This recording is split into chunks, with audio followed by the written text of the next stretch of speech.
Hello, hello, how are you? Hope everything is okay. Les amis, la France d'Emmanuel Macron, la France de Colonna. En fait, elle a accordé une interview au journal Le Monde où elle a raconté l'état de Nepsi.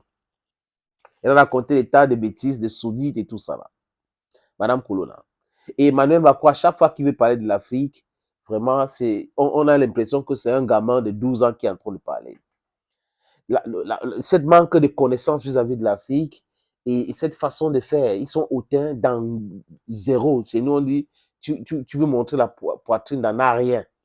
Exactement comme ça, Emmanuel Macron.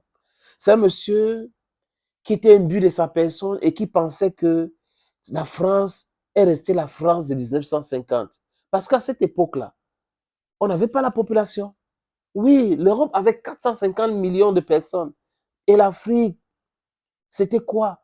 144 millions de personnes. Imaginez. Donc, le nombre était le côté européen. Donc, ils ont utilisé ce nombre-là pour venir nous mater. Regardez l'Afrique du Sud, regardez tous les autres pays et autres, les amis. Vous allez bien comprendre.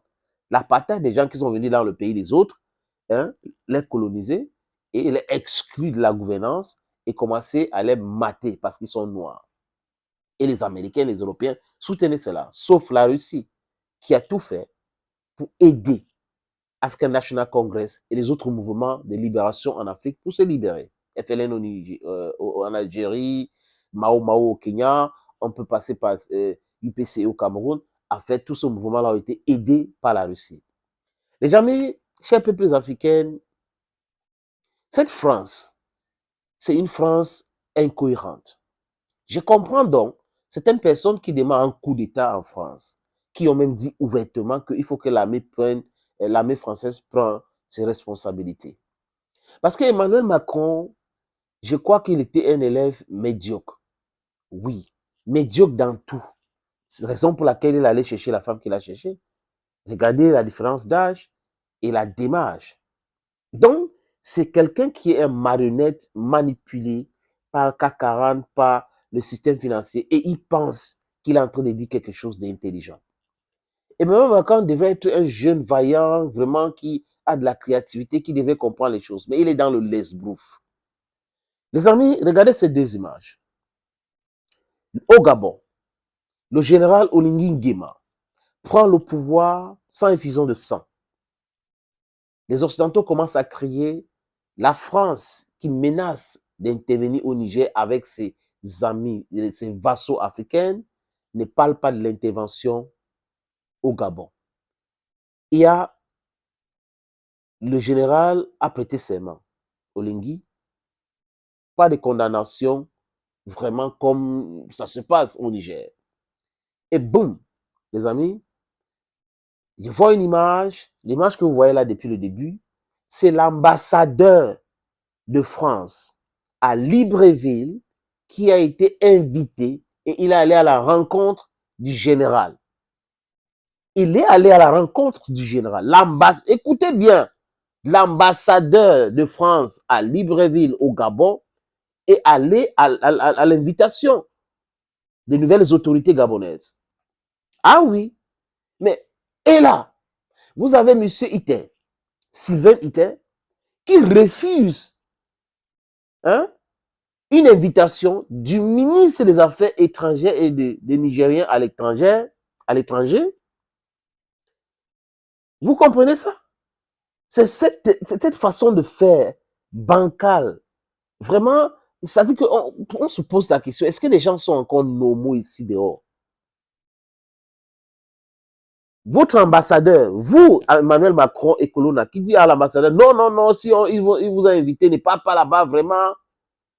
Mais vous demandez, vous donnez le OK pour que votre ambassadeur en France pas rencontrer aussi les gens qui ont pris le pouvoir, par exemple. Et on nous demande de soutenir cela. On demande au peuple africain de comprendre cela. On demande au peuple du monde de comprendre cela. La diplomatie française est une diplomatie boiteuse. La diplomatie française est une diplomatie incohérente. La diplomatie française est une diplomatie sans tête ni queue. Ce sont des gens qui ne savent pas ce qu'ils sont en train de faire. Et le monde entier voit ces incohérences-là. Ce sont ces incohérences qu'on crache sur leur visage. Oui, on vous renvoie cela. Ce sont ces incohérences-là. Vous ne pouvez pas prétendre défendre quelque chose et au même moment, faites le contraire de ces choses. Vous ne pouvez pas être contre les coups d'État et vous cautionnez d'autres coups d'État. Vous ne pouvez pas être pour les élections, soi-disant démocratiques, et en même temps, vous cautionnez les fraudes électoraux partout chez nous. Non. Mais vous ne pouvez pas continuer à cautionner la fraude électorale. Vous cautionnez la fraude électorale en Côte d'Ivoire, au Cameroun, vous cautionnez la fraude électorale, vous cautionnez la fraude électorale au Gabon, vous cautionnez la fraude électorale au Tchad, vous cautionnez la fraude électorale au Niger, vous cautionnez la fraude électorale au Sénégal, vous cautionnez la fraude électorale au Burkina Faso, vous cautionnez la fraude électorale au Mali, et vous pensez que la jeunesse et l'armée va rester là, voir le peuple qui souffre, et cette armée fait partie du peuple. Les enfants souffrent, les militaires souffrent, et ils vont vous laisser faire. La France doit revoir sa copie. Je crois à la tête de la France, il faut mettre quelqu'un qui est sage, qui est plus intelligent. Parce que vous ne pouvez pas envoyer des gamins qui vont penser que c'est des jeux vidéo. Il y a qu'on est en train de traiter avec les autres, c'est des jeux vidéo. Nous étions trop forts à l'époque, on a colonisé les pays, ça reste comme ça. You are stupid. L'Inde avait été colonisée. La Chine avait été colonisée. Ah oui, la France même a été colonisée par l'Allemagne.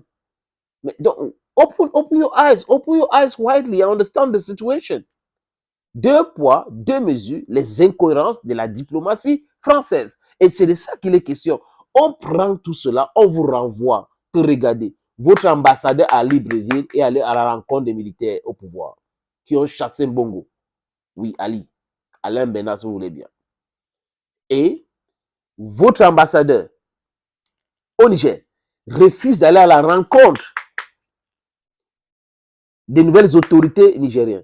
Mais il a été expulsé. Il est en prison. Enlever ce monsieur en prison, Sylvain Ité est en prison.